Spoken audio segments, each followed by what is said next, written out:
Aloha. Wonderful to see you today. Quick recap as usual. When we're playing our E major, it has the G sharp, meaning out of the four possible sharps in the key of E, F sharp, C sharp, D sharp, and G sharp, we'll talk about why they're in there. We have the G sharp being our third, E, F, G, A, B. Even if we didn't know what the sharps were for those, getting rid of the 2 and the 4, pertinent. 1, 3, 5, if we were to play a E, G, and a B, it would sound like this. Therefore, Occam's razor, you would know that sharpening that third to a G sharp gives us a major, minor, major. When we take this E major shape and we move it horizontally, we get an A minor. Believe it or not, when we move it another step horizontally, we would get a D flat augmented. Oh, what a wonderful chord. We'll talk about that later. However, all of these shapes can be played and moved. So when we learn a chord one way, like the A major, we can play it at the 3rd fret and play the whole bar and get an A sharp. The concept is this. I'd love for you this week to play an E major, then play an E major in 2nd fingering, move that up a half step and bar for an F major, half step for an F sharp or a G flat, and then a G. If we could do that and go 1, 2, 3, 4, 1, 2, 3, 4, 1, 2, 3, 4, 1, 2, 3, 4. We would be showing that we could play an E major, F sharp, and G. If we do it with the minors, we would have E minor, F minor, F sharp minor, and G minor. Just means we're not playing that major 3rd, right? Try that with A minor, B flat minor, B minor, A major, A sharp minor or B flat minor, B flat major, and B major. See where I'm going with this? Heck, you don't have to stop at G. You can keep going all the way up. When playing a bar chord or any chord for that matter, it's good to play the chord we know, like our new chords of the day. G major, that is not a G, that's a D major, G major, and a C major. Knowing all chords can be played basically with 2 different fingerings, heck, sometimes even 3rd.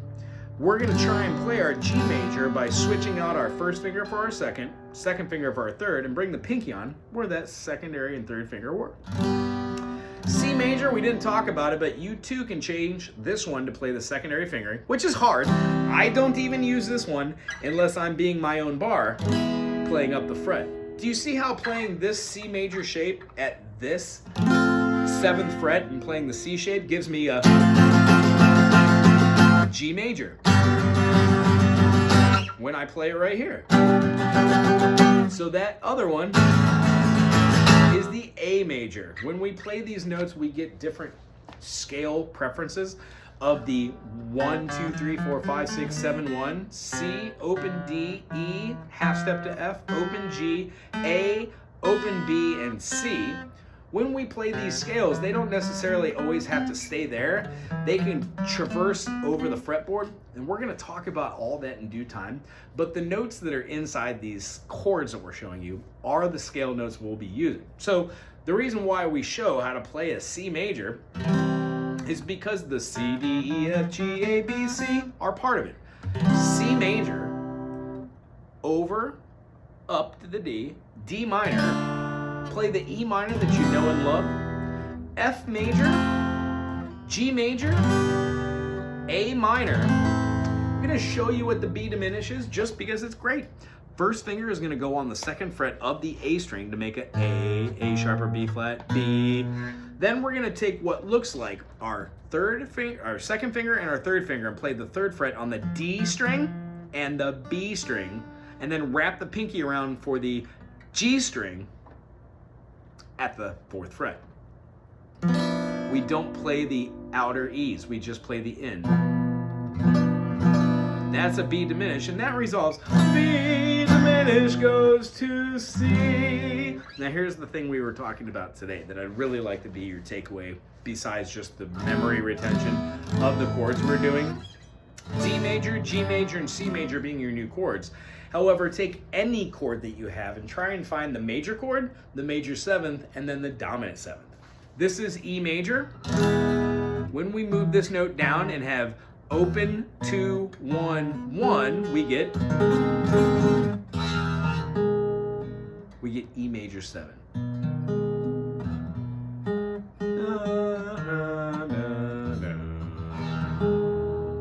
When we take off that note, it turns that E major from an E major 7 into a E dominant 7. Because that note is a D, heck, you can even put the D up top if you want. The next one I'm going to go to is just going to be the F. F major does the same movement that the E had. It walks that note down. When we get to the, what was that, E, F, G, G major, no matter what we played in, we move the G up top down to an F sharp and we get our G major 7, and then we get our G dominant 7 by taking that F sharp down to an F. Realize the G is in the G major triad. When we move it down to an F sharp, we get the G with the F sharp over the top. And then we move that G down to an F for a G7. Correlation of what we're talking about, a G7 is a B diminished. When we go through the process of seeing this, you will see what the relative minors and the relative majors are, which correlate, which have the notes that are the same. And then just the same ways you'll remember what a scale is and what a note and what a chord is, you'll also remember that a D major is not like a D major 7. So the next chord we're doing is like an A major.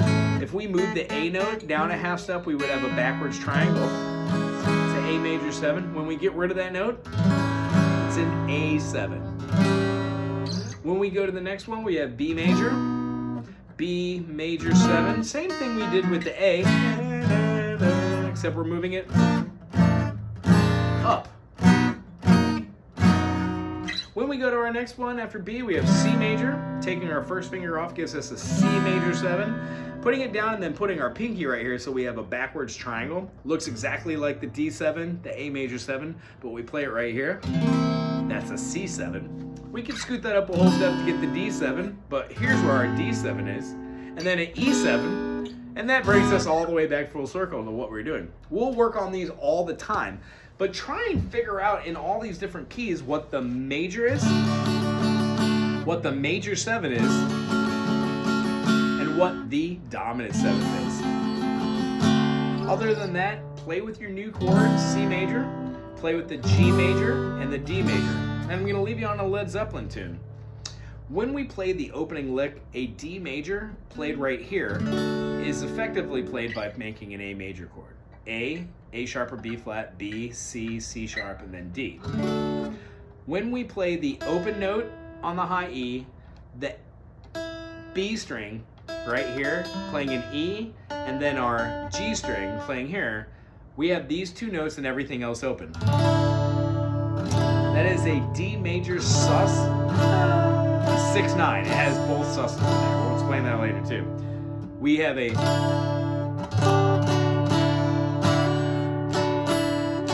that feeling is these two stay down. Pinky plays the 8 7 5 7 7 5 7. We bar the whole fifth right here. 8 7 5 5 7 5. Then we're gonna play the top two notes and then play the G string at the fourth and D string at the fifth.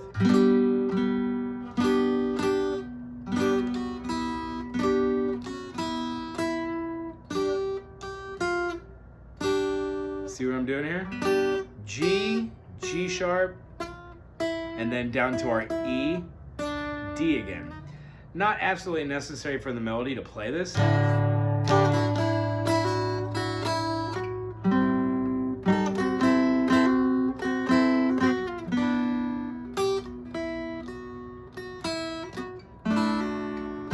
rhythm of the song is a D major,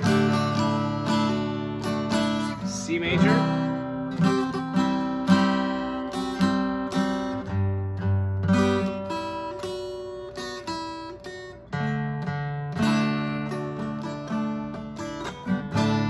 I'll send a video that shows those, but it does really help with our three new chords today: D major, C major, and G major.